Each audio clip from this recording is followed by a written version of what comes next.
Good morning everyone সকলোকে সুপ্ৰভাত তোমালোকক মোৰ চেনেল টিংকু টিপছলৈ স্বাগতম জনাইছোঁ। আশা কৰোঁ তোমালোকে ভালে আছা আৰু তোমালোকৰ সুস্বাস্থ্য কামনা কৰি আজিৰ এই ভিডিঅ'টি মই আৰম্ভ কৰিবলৈ লৈছোঁ। বন্ধু বান্ধৱীসকল, তোমালোকৰ নিজৰ নিজৰ প্ৰিপাৰেশ্যন কৰি আছা। Assam police, SSCGD, MTS, CGL সকলোৰে তোমালোকে প্ৰিপাৰেশ্যনবোৰ কৰি আছা নিশ্চয়। এতিয়া আমি এই ভিডিঅ'ত আলোচনা কৰিম SSCGD 2025ৰ যিটো আহিবলগীয়া ভেকেঞ্চি আছে সেই ভেকেঞ্চিটোৰ বিষয়ে আমি আলোচনা কৰিম। লগতে আমাৰ যিটো SSC ফালৰ পৰা SSC কেলেণ্ডাৰ ইতিমধ্যে প্ৰকাশ পাইছে যে 27 আগষ্ট তাৰিখে SSCGD 2025ৰ ভেকেঞ্চিটো মুকলি কৰা হ'ব। আৰু আমি কিছুমান তথ্য অনুসৰি গম পাইছোঁ যে এইবাৰ আটাইতকৈ ডাঙৰ ভেকেঞ্চি দিব SSC ফালৰ পৰা, যিটো GD কাৰণে প্ৰায় 50,000 প্লাছ ভেকেঞ্চি আমি দেখা পাবলৈ সম্ভৱ হ'ম। সেই 50,000 ভিতৰত তুমি এটা পোষ্ট কেনেকৈ পাবা, বা অসমত বা অসমৰ বুলি নকওঁ মই, অল ষ্টেটৰ বা অল ইণ্ডিয়াৰ ভিতৰত তোমালোকে ৰেংকটো কেনেকৈ প্ৰথম কৰিব পাৰিবা, সেই গোটেইখিনি তথ্য আমি এই ভিডিঅ'টোত আলোচনা কৰিম। চ' ভিডিঅ'টো অকণো স্কিপ নকৰি তোমালোকে আগলৈ চাই থাকিবা। বন্ধু বান্ধৱীসকল, এইবাৰ যিহেতু 50,000 প্লাছ ভেকেঞ্চি আহিব, কেনেকৈ টাৰ্গেট তোমালোকৰ 100 প্লাছ হয় অসমৰ কাৰণে কৈছোঁ মই, কেনেকৈ তোমালোকৰ 100 এটা প্লাছ ৰমাক এটা কেৰি কৰিব পাৰা সেইখিনি কাৰণত ফ'কাছ কৰা। কাৰণ SSCGDত নিচিনা সহজ চাকৰি এতিয়া বৰ্তমান যুগত ল'বলৈ নাই।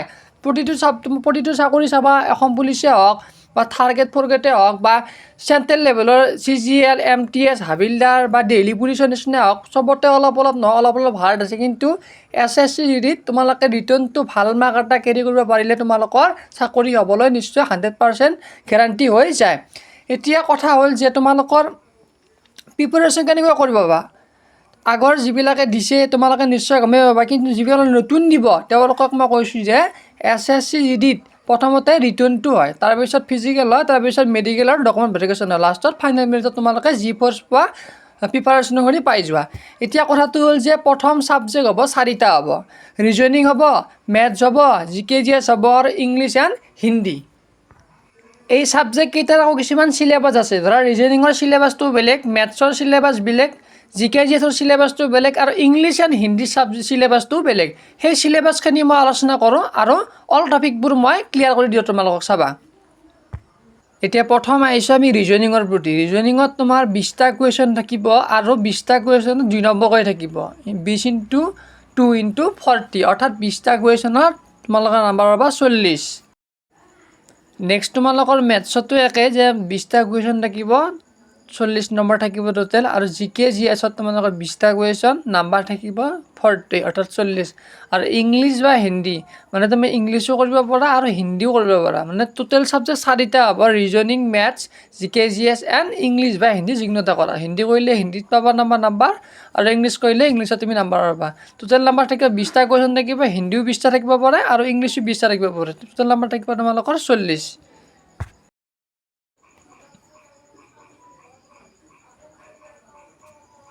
অৰ্থাৎ তোমালোকৰ ৰিজনিঙৰ নাম্বাৰ থাকিব টোটেল 40, মেথছৰ 40, GK GSত 40, ইংলিছ এণ্ড হিন্দীত 40 আৰু টোটেল নাম্বাৰটো হ'ব তোমালোকৰ 160।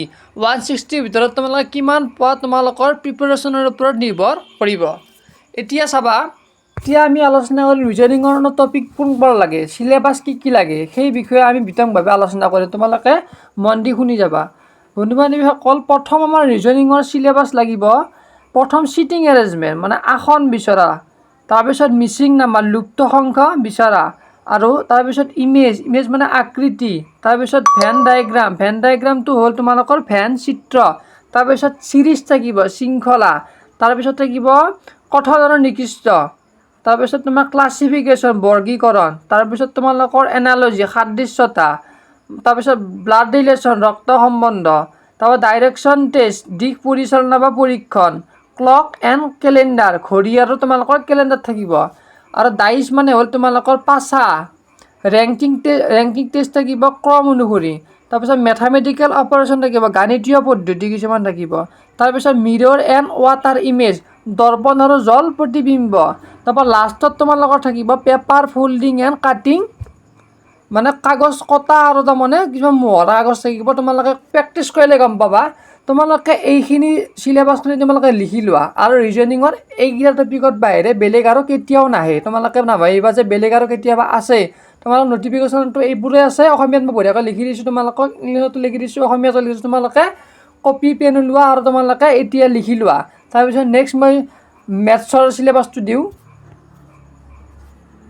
নেক্সট তোমালোকৰ চিলেবাছ আলোচনা কৰিম আমি মেথছৰ। তোমালোকে এটা কাম কৰিবা, কপি পেন ওলাই লোৱা, কাৰণ তোমালোকে নিলিখিলে একো নহ'ব। তোমালোকে চিলেবাছবোৰ এতিয়া লিখি লোৱা, মই দিয়া মতে তুমি লিখি কিনে তোমালোকে ইউটিউব চেনেলত চাৰ্চ কৰিবা। ধৰা তোমালোকে এনেকৈ লিখিলা বহিখনত, মেথছৰ চিলেবাছ হ'ল লাভ হানি অনুপাত সৰলীকৰণ সাধাৰণ ব্যাজ, এনেকৈ লিখিলা। তোমালোকে একো টপিক ৱাইজ ইউটিউবত পাবা যে প্ৰফিট এণ্ড লছৰ তোমালোকে এনেকৈ মাৰি দিবা যে profit and loss SSCD mathematical practice set বা কুৱেশ্যন এনচাৰ, সেনেকৈ মাৰিলে তোমালোকে ইউটিউবত এভেইলেবল আছে, তোমালোকে চাই ল'বা। এতিয়া আমি আলোচনা কৰোঁ যে প্ৰথম তোমালোকৰ আহিব লাভ এণ্ড হানি, প্ৰফিট এণ্ড লছটো অত্যন্ত প্ৰয়োজনীয় যিকোনো এক্সামৰ কাৰণে। তাৰপিছত তোমালোকৰ অনুপাত থাকিব, তাৰপিছত সৰলীকৰণ, সাধাৰণ ব্যাজ, তাৰপিছত এভাৰেজ থাকিব, তাৰপিছত সময়, টাইম এণ্ড ডিষ্টেঞ্চ, সময় আৰু দূৰী, তাৰপিছত ৱৰ্ক এণ্ড টাইম, কাম আৰু সময়, তাৰপিছত ট্ৰেইনটো ইম্পৰ্টেণ্টে SSCD কাৰণে। তোমালোকৰ ট্ৰেইনৰ বহুতখিনি কুৱেশ্যন আহে, ট্ৰেইনৰ থাকিব, তাৰপিছত নাম্বাৰ ছিষ্টেম থাকিব, তাৰপৰা LCM HCM ইম্পৰ্টেণ্ট, আয়ু, আৰু আটাইতকৈ ইম্পৰ্টেণ্ট গণিতৰ হ'ল তোমালোকৰ পাৰ্চেণ্টেজ। এই পাৰ্চেণ্টেজটো তোমালোকৰ যেনেকৈ নহওক আহিব, এই পাৰ্চেণ্টেজটো তোমালোকে চাই ল'বা। এইখিনি মেথামেটিকেল বা মেথছৰ চিলেবাছ। তাৰপিছত তোমালোকৰ GK GS আৰু ইংলিছ এণ্ড হিন্দী চিলেবাছটো তোমালোকৰ নেক্সট ভিডিঅ'ত মই দি দিম। এতিয়া কথাটো হ'ল যে তোমালোকে চিলেবাছবোৰ লিখিবা আৰু তোমালোকে ইউটিউবত তোমালোকে ক্লাছ কৰিব পাৰিবা। আৰু মই এটা ডিচিশ্যন লৈছোঁ যে তোমালোকৰ অসমীয়াতে মই ৰিজনিং হওক, মেথছ হওক, GK GS হওক বা হিন্দী বা ইংলিছৰ হওক সম্পূৰ্ণ টপিক অনুসৰি তোমালোকক ক্লাছ কৰিম। যদি ক্লাছ কৰিব লাগে তোমালোকে তলত কমেণ্ট কৰিবা যে ক্লাছ কৰিব লাগে, আৰু যদি নেলাগে তেতিয়াও তোমালোকে কমেণ্ট কৰিবা।